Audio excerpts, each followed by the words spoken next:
All right, and I'm going to try and speak as loudly as I can because I'm wearing a mic for Zoom, but not for you all. So before we get started, we do have to thank our donors. Do you need me to lower my voice, Erin? Okay, sorry. We do need to thank some fantastic donors, Mrs. Gloria Cowles, Mary Truitt, Patricia Penovich, Vic Estes, Gary Richardson, Anthony Ward, and Jason Wood. They were our top donors to help us restore the jackets and afford the cases. We also had Tim and Dan and Katya at GPI who helped to build everything, along with Rachel Waters, who conserved the jackets on display, and Danny Sanchez, who did our painting for us.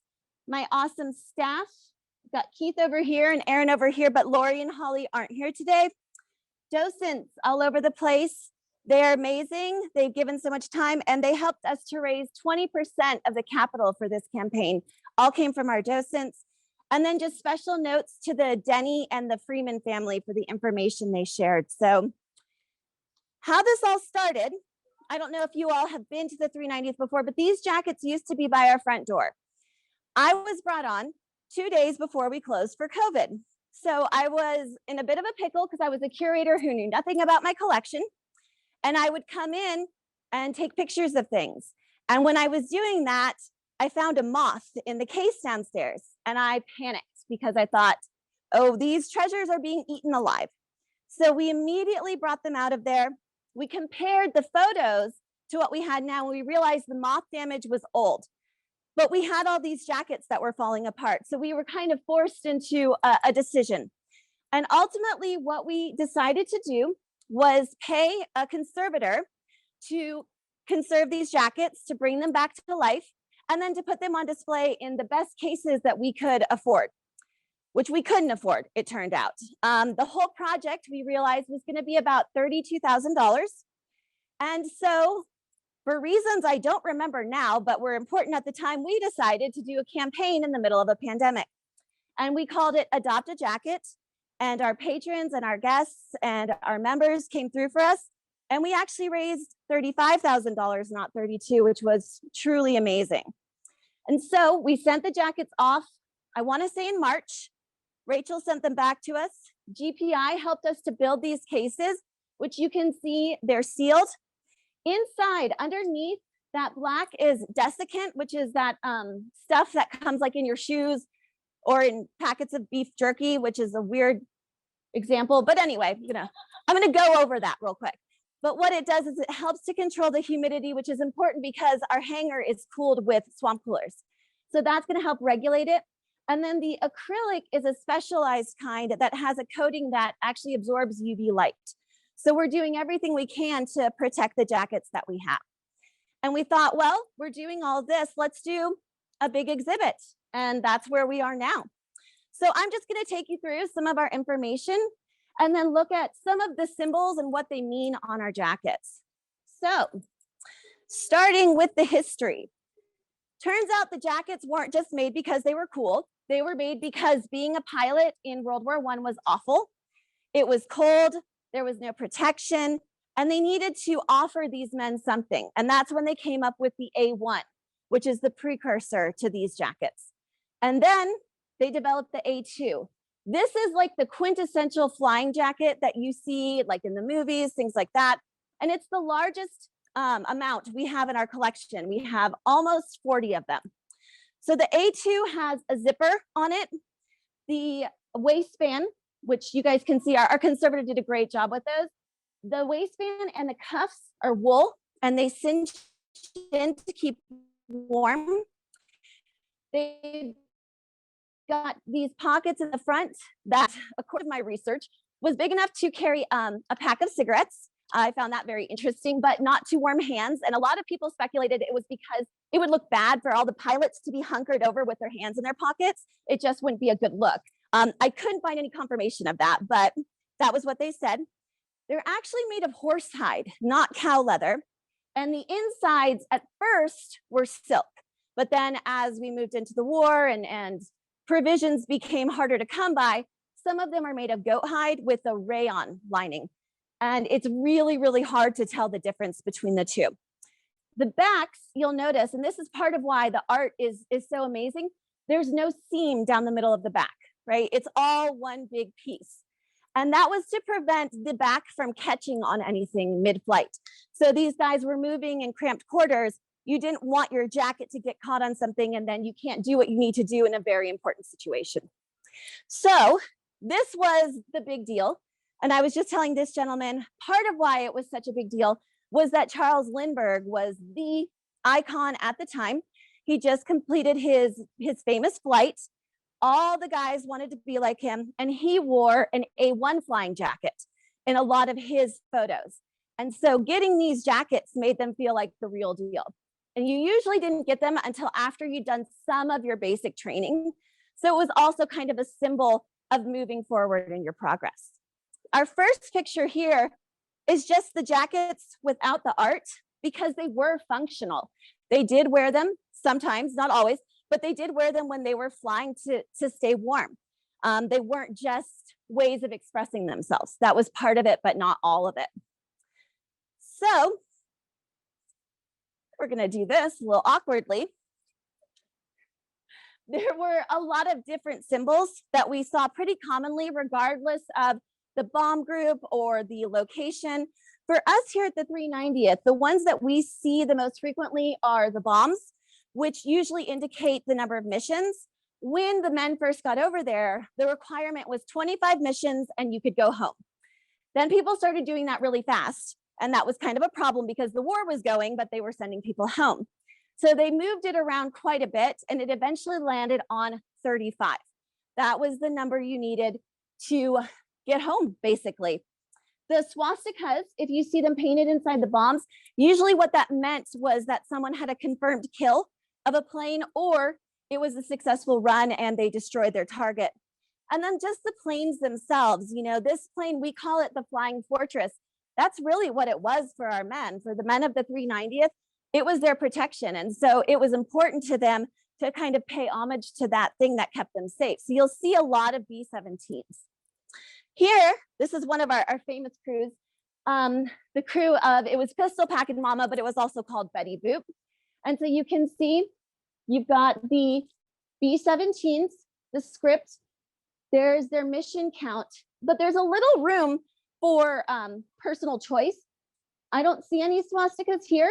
He's got his over here. Those are there. So everyone had a chance to either be very, very similar or very, very different. It sort of depended too on where your art came from. There were crews who had great artists who did all of their jackets and their nose art, which is the case with Baby Buggy over there. But then there were also artisans in these small towns and they would go in and ask these guys to paint their jackets for them. So it really just depended on the source of your art.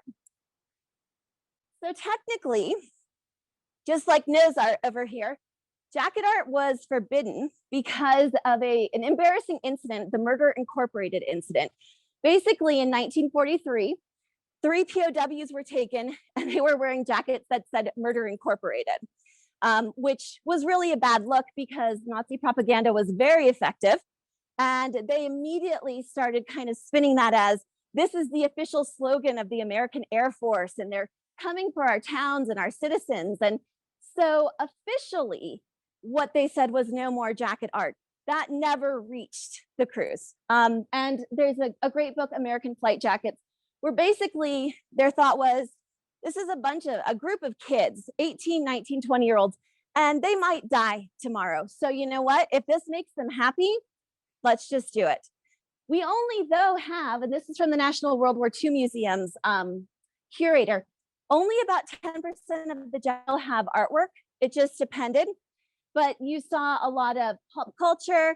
That's where the pinup girls came in, lots of cartoons, Shark's Teeth or the Jolly Rogers, anything that kind of, you know, connected them to their crew, to their home, that inspired them. It all just depended. So before we move over into going through the jackets themselves, did anyone have any questions for me right now? Nope. All right. So this jacket right here is Diplomat, and this belonged to John Stanley. And unfortunately, I searched very long and hard and could not find out much information about him. I love this jacket though. The name Diplomat, that was the plane that he flew on most frequently. We've got our flying fortress, and this is really cool. It has the square J, which you can see on our plane over here. The square J was the sign for the 390th. But then it also has a letter B, which would have been his plane's radio call sign. You've got 35 bombs for 35 missions, but they're in a really cool formation. And this is similar to what's called the combat box formation that B-17s flew in. They stayed really tight together so that they could protect themselves. And when they reached their target, their bombs were more concentrated in a single location.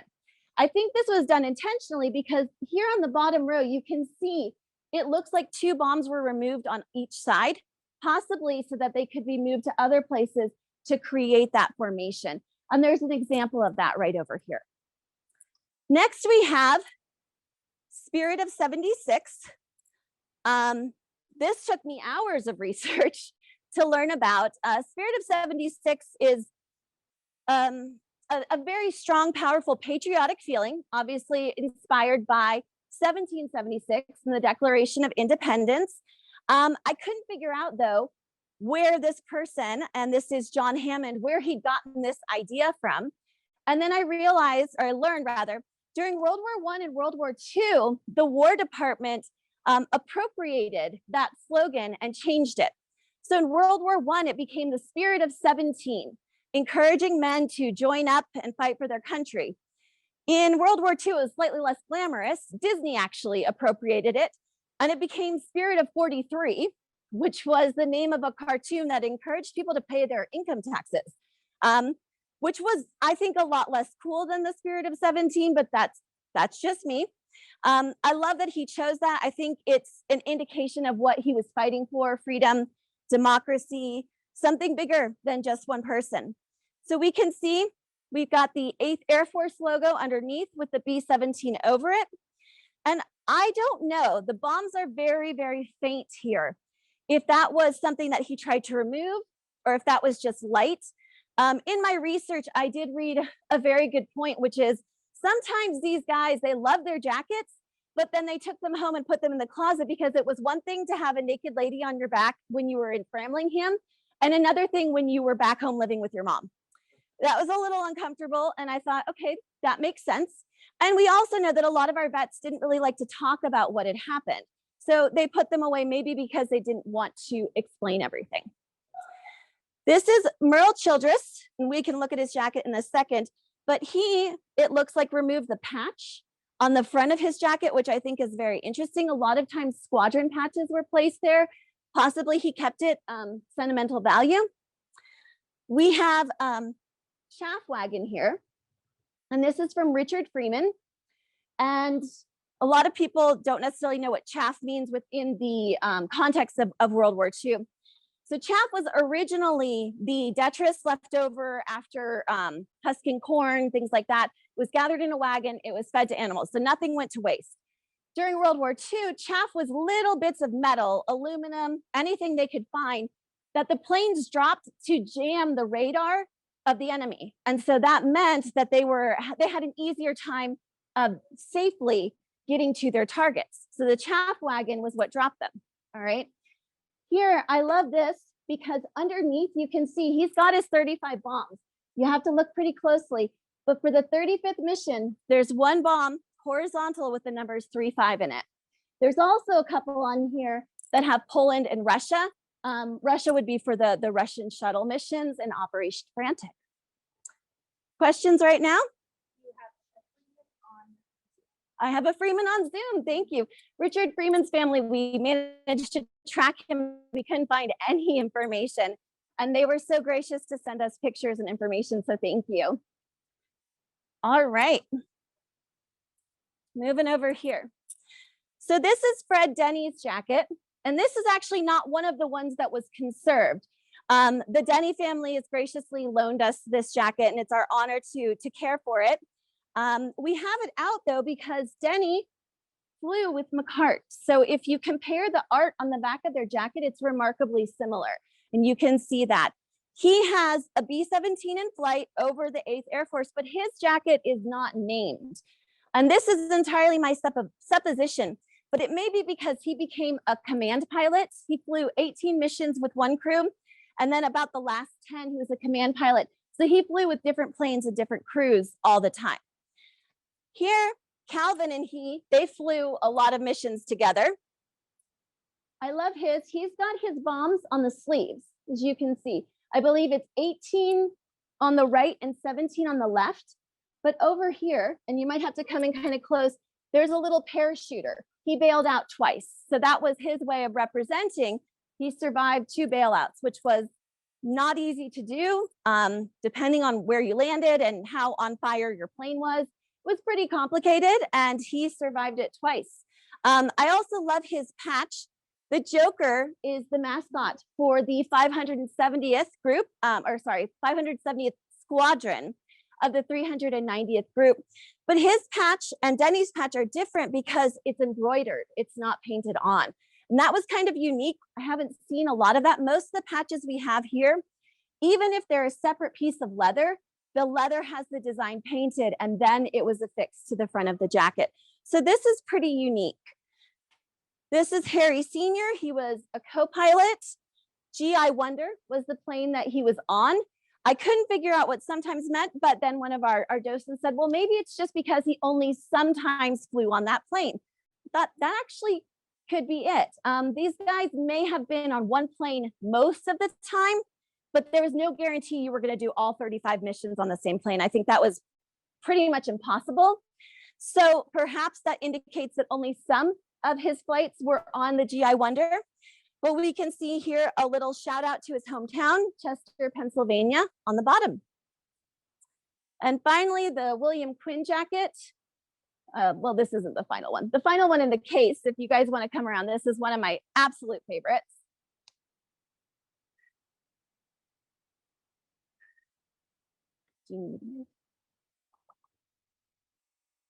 All right.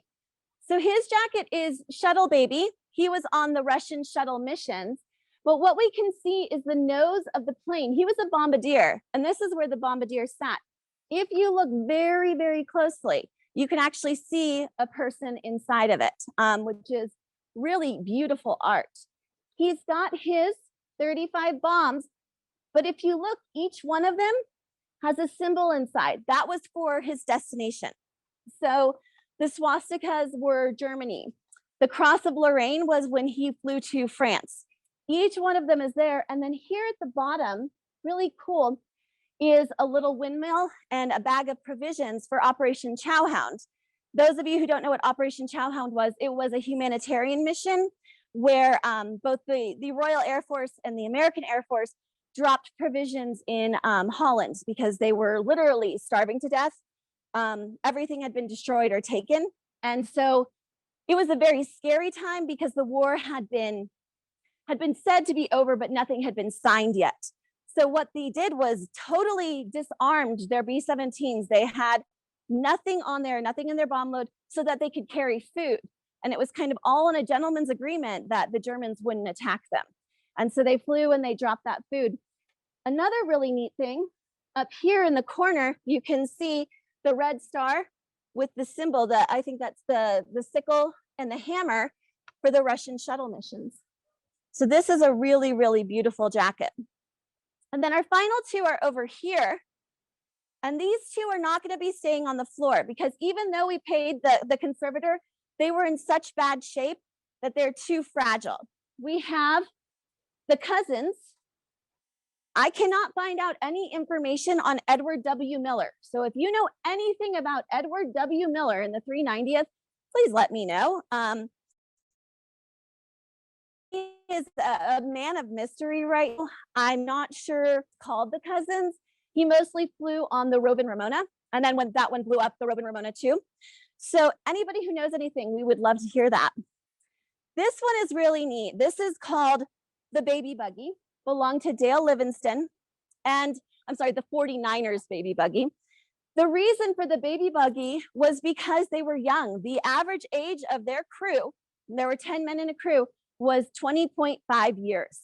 And in fact, they were one of the youngest crews to ever complete their 25 missions together. So you have here a little baby buggy with wings. The reason for the 49ers had to do partly with their plane number was 49 dash blah, blah, blah.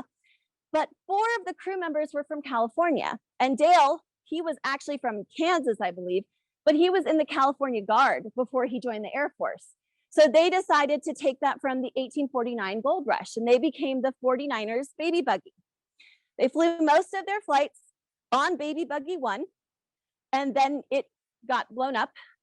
Unfortunately, as happens so often, another crew went out, and I think the wing got the wing got hit by flak, and it went down, and that was all she wrote for Baby Buggy.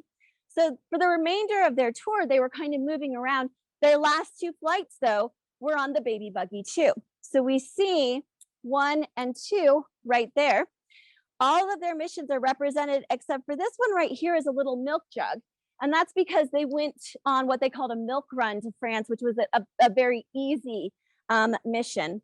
And their art for everyone's jacket and both of the planes, the nose art, was done by Harry Jackman, who was the navigator. So they all had very similar looking jackets. So you can see, though, even though the leather is looking much healthier, we have a lot of degrading happening in this area. And that's part of why they're not stable enough to stay out. We're going to keep them out, though, for the next couple hours for you guys to enjoy. Thank you for coming. And does anyone have any questions for me? I know I hit you with a lot of information. Yes, sir.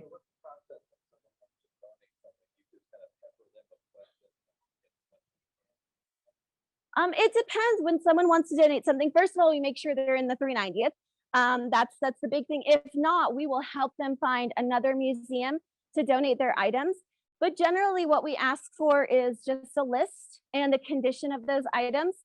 And then we will take them in, assess them. And part of our job, we can never guarantee that something's going to be displayed, but it's a big responsibility when we take something on because we're promising to do our utmost to protect it forever, to display it responsibly and with as much truth and honesty as we can. So when people donate, the more they can tell us, the happier we are, because that really does make a difference. Finding the research for this was a lot of looking at the National Archives, which had a massive fire in the 70s that permanently destroyed thousands of records. Ancestry.com, Fold3, Facebook, a lot of obituaries, all kinds of stuff, cross-referencing, even looking in our membership database to try and find these, because you might think that one name is very unique and you would be wrong. For example, Merle Childress, I thought that was such an unusual name. The only thing unusual about it is that it was actually more commonly given to women. So I had a terrible time trying to find anything about Merle. Any information, this probably goes for any museum. If you can give information on the person who owned the object, it helps a lot. Oh yes, so next weekend, we are having a really, really cool event. The woman, Rachel Waters, who did the conservation on the jacket. So she cleaned them and she helped the leather look so much healthier. She helped, the paint was literally flaking and falling off. When we first moved the jackets out of that front case, when I thought we had moths, they were just crumbling. And the whole time I was carrying, I was saying, I'm sorry, I'm sorry, I'm sorry, I'm sorry. And I'd only worked here like 2 weeks. So my coworkers were like, is she praying? What is happening over there? But they were just in such terrible condition and I felt so badly. But Rachel's gonna be doing a question and answer session next Saturday, the 22nd, but it's members only. If you wanna become a museum member, and I think that you should, everyone should all the time, great gift, please go to 390th.org/join. You can come over here, get a closer look at these special jackets, but also if you have questions on the conservation process, like what are her techniques, how does she assess the jacket, what kind of materials does she use, you can write them down and they'll be asked next week, so you can get the answers from a real, honest to goodness professional. How much is the membership? How much is the membership, you ask? Wow, subtle, Erin. So family memberships are $70, individuals $40, and if you are a descendant, $35. It does come with perks, though. You can get into the Pima Air and Space Museum for free, and I think they're and Titan Museum. So those generally pay for themselves pretty quickly. The Titan Museum is very cool if you've never been. We also have a quarterly magazine that we send out called the Square J. So we'd be sending that to you, inviting you to members only events like our reunion, which will be coming up in October. Last year we had a virtual reunion, and I think the oldest vet who was on was 108. And at the end of the program, the vets just sat and told these amazing stories. And that's priceless because we're losing, I think the number is 1,000 a day. So we would love if you guys joined up and became part of this legacy because it really is amazing.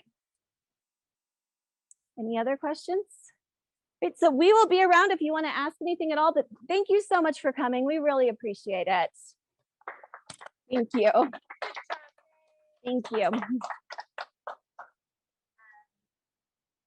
Say hi, your dad says hi. Oh, hi, Dan. Love you. I know, I texted them. They're in Colorado and they came on. Bye. Thanks for Bye. Thank you for coming. We appreciate it.